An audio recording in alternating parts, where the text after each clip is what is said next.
Hello friends, Satpura ITI group में आपका स्वागत है। मैं तुलसीराम बघेले आपके सामने एक नया वीडियो लेके आया हूँ जिसका नाम है कैपेसिटर रन इंडक्शन मोटर।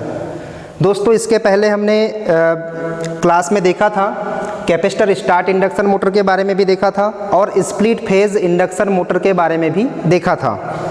दोस्तों, आज का हमारा टॉपिक रहेगा कैपेसिटर रन इंडक्शन मोटर, या इसे हम परमानेंट कैपेसिटर इंडक्शन मोटर भी कहते हैं। दोस्तों, इसे हम परमानेंट कैपेसिटर इंडक्शन मोटर क्यों कहते हैं? क्योंकि जैसा कि दोस्तों इसका जो डायग्राम है, यहाँ पर एक रनिंग वाइंडिंग है, यहाँ पर एक स्टार्टिंग वाइंडिंग है और स्टार्टिंग वाइंडिंग के सीरीज़ में जस्ट यहाँ पर कैपेसिटर लगा है।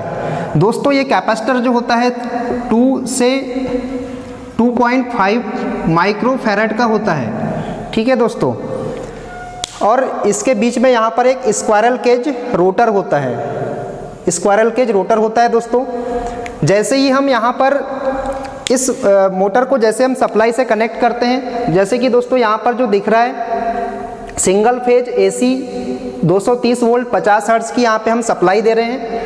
जैसे ही दोस्तों यहाँ पर हम सप्लाई देते हैं तो रनिंग वाइंडिंग जो है, रनिंग वाइंडिंग दोस्तों यहाँ पर ये कम टर्न्स रहते हैं, यहाँ पर टर्न्स नंबर ऑफ टर्न्स जो है यहाँ पर लेस रहेंगे और स्टार्टिंग वाइंडिंग में नंबर ऑफ टर्न्स ज़्यादा रहते हैं। तो दोस्तों, स्टार्टिंग वाइंडिंग में नंबर ऑफ टर्न्स ज़्यादा है, प्लस यहाँ पर कैपेसिटर कनेक्ट है। इसके कारण दोस्तों जो हमारा अप्लाइड वोल्टेज है, जैसे कि आप देख रहे हैं यहाँ पर, जैसे कि दोस्तों ये अप्लाइड वोल्टेज 230 वोल्ट की जो सप्लाई दे रहे हैं यहाँ पर हम, तो ये अप्लाइड वोल्टेज से यहाँ पर जो हमारा करंट है, स्टार्टिंग वाइंडिंग का जो करंट है यहाँ पर 20 डिग्री क्या करेगा दोस्तों, यहाँ पर लीड करेगा।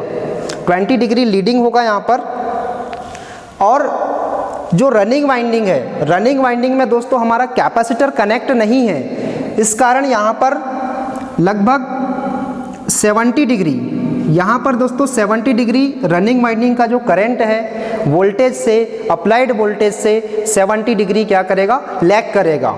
दोस्तों यहाँ पर जो फेज डिफरेंस जो है, फेज डिफरेंस यहाँ पर 90 डिग्री का फेज डिफरेंस यहाँ पर बन रहा है। तो जैसे ही दोस्तों 90 डिग्री का फेज डिफरेंस यहाँ पर बन रहा है और यहाँ पे हम सप्लाई से कनेक्ट करते हैं इस मोटर को, तो सप्लाई से कनेक्ट करने पर यहाँ पर रोटेटिंग मैग्नेटिक फील्ड डेवलप हो जाता है और इस रोटेटिंग मैग्नेटिक फील्ड के बीच में जो हमारा स्क्वायरल केज रोटर होता है, ये स्क्वायरल केज रोटर दोस्तों यहाँ पर ये घूमने लगता है, मूव करने लगता है और इस रोटर पे हमें कौन सी एनर्जी मिलती है, मैकेनिकल एनर्जी।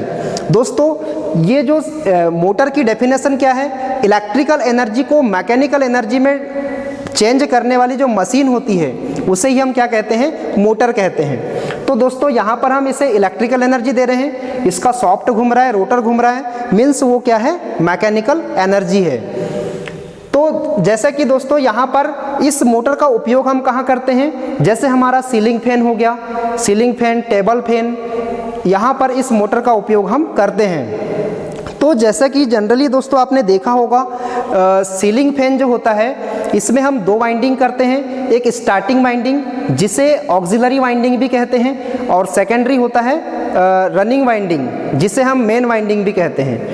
दोस्तों, यदि आप एक सीलिंग फैन को देखते हैं तो वहाँ पर 4 वायर निकले होते हैं। तो दोस्तों वहाँ पर 4 वायर को पता करना, मतलब कैसे पता करते हैं, ये मैं आपको बताऊंगा कि कौन सी स्टार्टिंग वाइंडिंग है, कौन सी रनिंग वाइंडिंग होती है।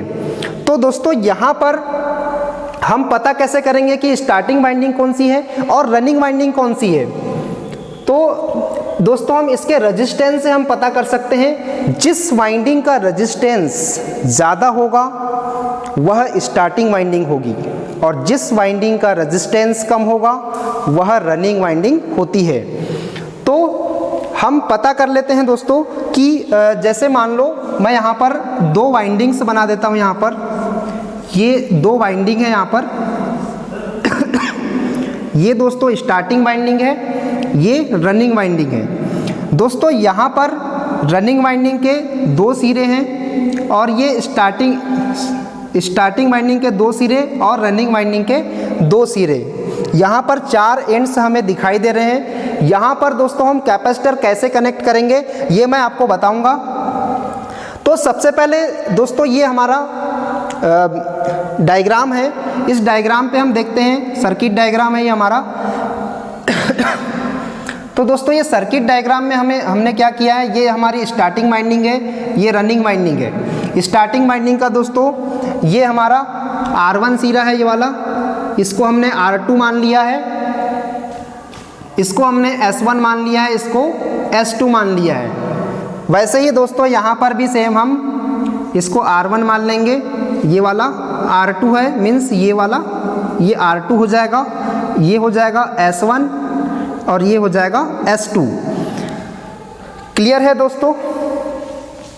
अब हम यहाँ पर क्या करेंगे, ये हमारा जो S1 जो एंड से है, S1 सिरा जो है और R1 सिरा जो है, ये दोनों को हम क्या करेंगे, शॉर्ट कर देंगे और यहाँ पर एक कॉमन हमारा टर्मिनल निकल जाएगा। ठीक है दोस्तों, तो वैसे ही हमने यहाँ पर भी किया है, इस सर्किट डायग्राम में भी सेम ऐसे ही है। R1 और S1 को हमने शॉर्ट कर दिया है और एक कॉमन जिसे हमने फेज सप्लाई दिया है, तो दोस्तों इसे हम क्या करेंगे, इसे फेज सप्लाई दे देंगे। ठीक है दोस्तों, अब इसके बाद यहाँ पर एक हमारा कैपेसिटर होता है,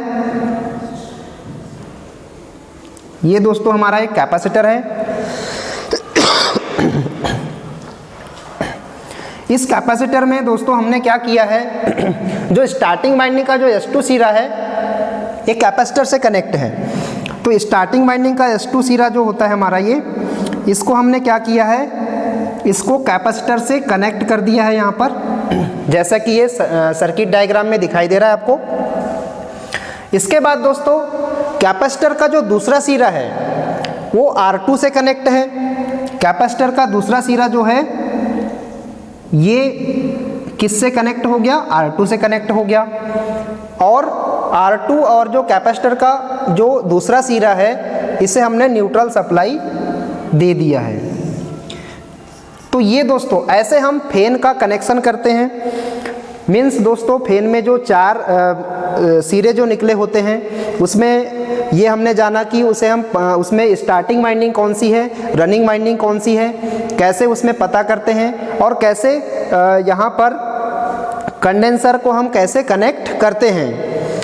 तो इसके बाद दोस्तों इस मोटर की जो DOR डायरेक्शन ऑफ रोटेशन जो है, डायरेक्शन ऑफ रोटेशन को हम कैसे चेंज करेंगे।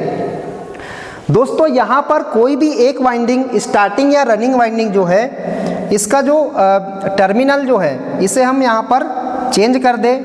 मीन्स दोस्तों ये R1 जो है, इस R1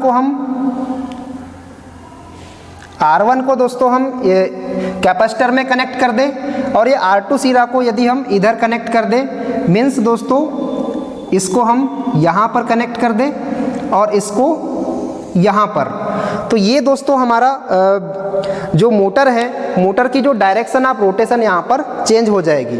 तो दोस्तों आज का टॉपिक जो था हमारा कैपेसिटर रन इंडक्शन मोटर या फिर परमानेंट कैपेसिटर इंडक्शन मोटर, इसे हम क्यों कहते हैं दोस्तों, क्योंकि यहाँ पर एक सेंट्रीफ्यूगल स्विच नहीं लगा होता है। ये capacitor all time means starting के समय और रनिंग के समय भी ये सर्किट में कनेक्ट रहता है, इसीलिए इसे हम परमानेंट कैपेसिटर इंडक्शन मोटर कहते हैं या इसे हम कैपेसिटर रन इंडक्शन मोटर भी कहते हैं। तो ये था दोस्तों हमारा आज का टॉपिक। इसके बाद हम देखेंगे capacitor start and run induction motor, जिसमें दोस्तों दो कंडेंसर दो कैपेसिटर का यूज़ करते हैं हम, उसके बारे में हम नेक्स्ट वीडियो में देखेंगे दोस्तों। Thank you.